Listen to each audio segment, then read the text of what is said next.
But I will continue.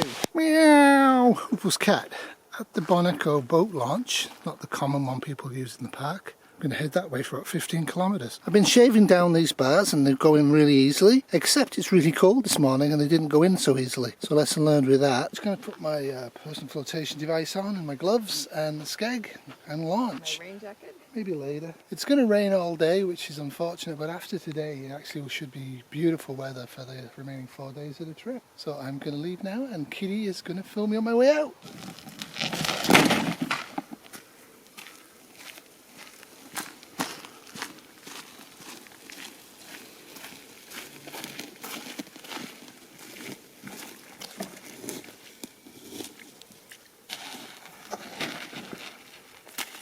I'm going to try my Apoca Box inflatable seat once I'm out of this section. This is about 4 or 5 miles of lake kayaking, so I don't want to put this on and find out halfway through I don't like it.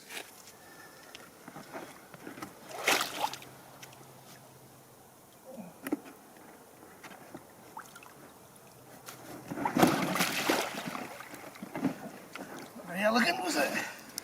It's hard to do with grace. Bon voyage. Bon voyage. Good luck.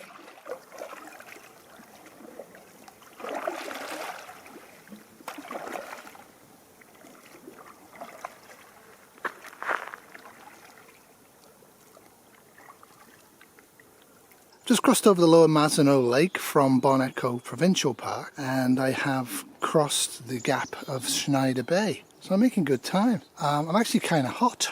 Just going to explore a bit. There are a few cottages on this side and on that side now, but I haven't seen anybody all morning. There's plenty of spots around here where you can actually pull a kayak or a canoe in and rest and have a tinkle like I just did that won't really intrude upon the cottages. Amazing landscape.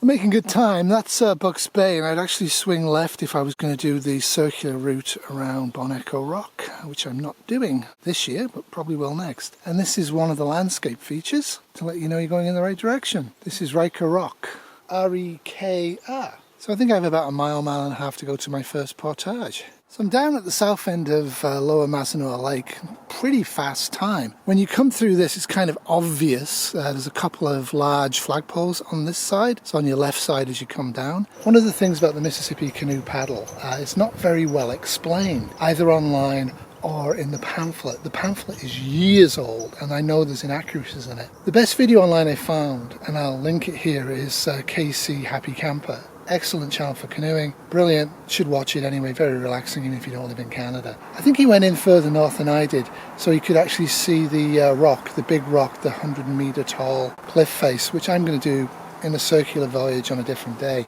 And then he camped about 6 kilometres from where I planned to camp. He made this a really long day and I'm not really sure you should. Getting a bit of a southwest breeze, I expected that. That's not really slowing me down.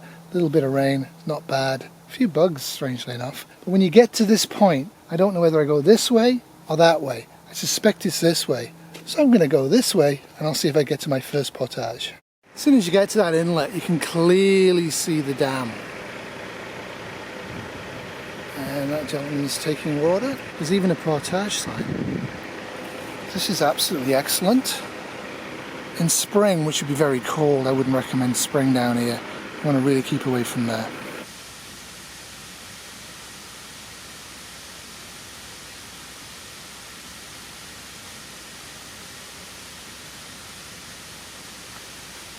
It's a really short portage, it's very flat, you really don't need to change your shoes, but always have proper trail shoes for portages that are harder than this. Let's have a look at the dam. If you look down, we can go to their site, you can find a detailed description of this entire journey. Cloudy day. And that's Little Marble Lake, which I'll be getting into in a minute. Built in 1992. Now this is the second portage somewhere in there, I'm not sure where it is. But as you can see, I don't really have a huge lake to find it. It should be fairly clear once I look at the map. Like I said, it's really flat, you don't need to change your paddle shoes.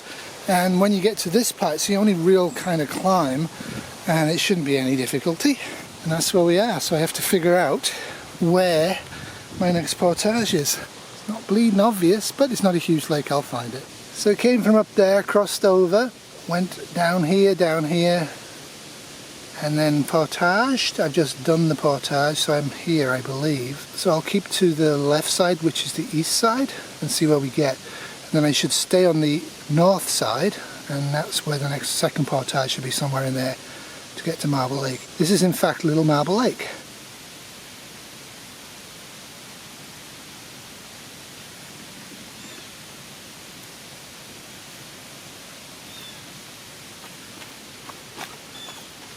So in my first proper stretch of river, this would be the Mississippi River, Ontario, and Ottawa's about 200 kilometres that way. So I got the first interesting portage coming up, portage 2, where it tells me to go on the right side, which they say is the west side. Well, that's west and that's left, so it'll be interesting. It's also telling me that I'll probably have to pull the boat through about 80 metres of rocks. We'll see.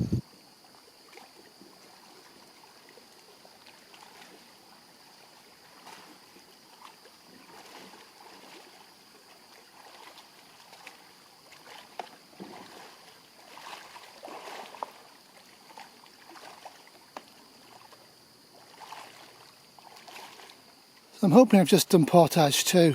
80 metres of pushing the boat and dragging the boat. It wasn't that bad. It probably wasn't 80 metres, probably more like 60 metres. For the end of summer, beginning of fall, actually the water was pretty high for around here. But there's no way you could run it and survive. My other major problem I found is my old skeg. I can't get it off. It's going to be a problem. So at this point I'm being forced to portage along here. People have obviously had to do. And it ends around there. You can't actually get much further. So I'm actually going to portage about 15 feet and then get in and drag it around, hoping when I get around the corner it's going to be open sailing. It was brutal. It was way more than 80 metres. There was about a 10 metre section where I could portage on the side, but I had to still wade through the river to get it here. Well, there's Marble Lake. There's marble in the lake, and this is the river I just came along, and it was supposed to be an 80 metre portage. There was no portage points. There was a 10 metre bit where people like me had dragged things through the forest, but it was pretty bad. Very slippery, very treacherous. Yeah, it took about an hour and a half, and it's teaching me how to actually do paddling in the great outdoors, because I've never really done this before. And I'm really happy that it's still raining, because that makes me feel good. Anyway, 2 more portages. They shouldn't be that difficult. We'll see. And if you see this and you own this property, I'm very sorry for trespassing, but my kayak was full of water and this is as far in as I'm going. It's a nice place. So you basically come down here and you'll see a little lighthouse that somebody's got over there, and you'll see a house right next to the bridge. The guides tell you to go under the bridge, stop in the rocks in the middle and start portaging. Absolute garbage. As you come down Marble Lake, you'll see this tiny piece of grass at the very end. This is where you want to actually land. That there goes into the bridge. On the other side of there goes into the bridge. Avoid them at all costs. You do not need to go that way, and I'll show you why.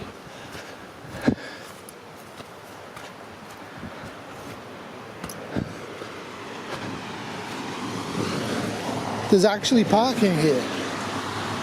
Now the portage so far is not too bad, and I have done this one before. I'm going to go into Georgia Lake, then I have my 4th and last portage of the day, and I'll be getting to Kashwakamak Lake. So you have to get down here. The tricky bit is you have to get about there by wading through the rocks before you can launch. This is quite short. There's a tiny portage at the end of it. I'm almost home. So I'm almost at the end of day 1, and 4 more to go. Pretty tired. So far I've lost a shoe. So this is portage 4. It's very short, and what I've done is I've actually come all the way down here with my kayak, and I'm going to lift it over there and then get back in there, and I should be okay to go. Then I'll be leaving Georgia Lake and I'll be in Kashwakamak Lake, so not long to go before I get to sleep. Well, I've arrived at the landing dock at 20 to 3. Not bad timing. That was about 16 kilometres and it was harsh.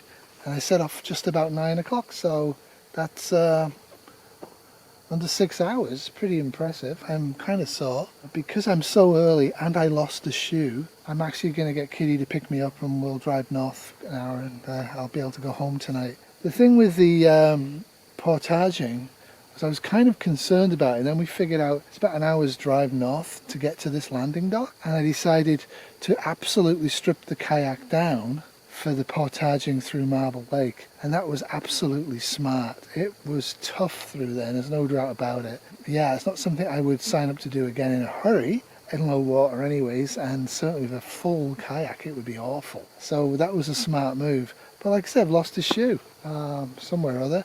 I actually kayaked back to try and find it and couldn't find it. Lost it somewhere in that horrendous section. Anyway, I'm going to portage up the hill so Kitty doesn't have to bring the Prius down the hill. And I'll go home and I'll eat, and then I'll have day 2 tomorrow, and from day 2 to day 5 I will be entirely on sport. This has been a 2024 Wolfie Terrier production.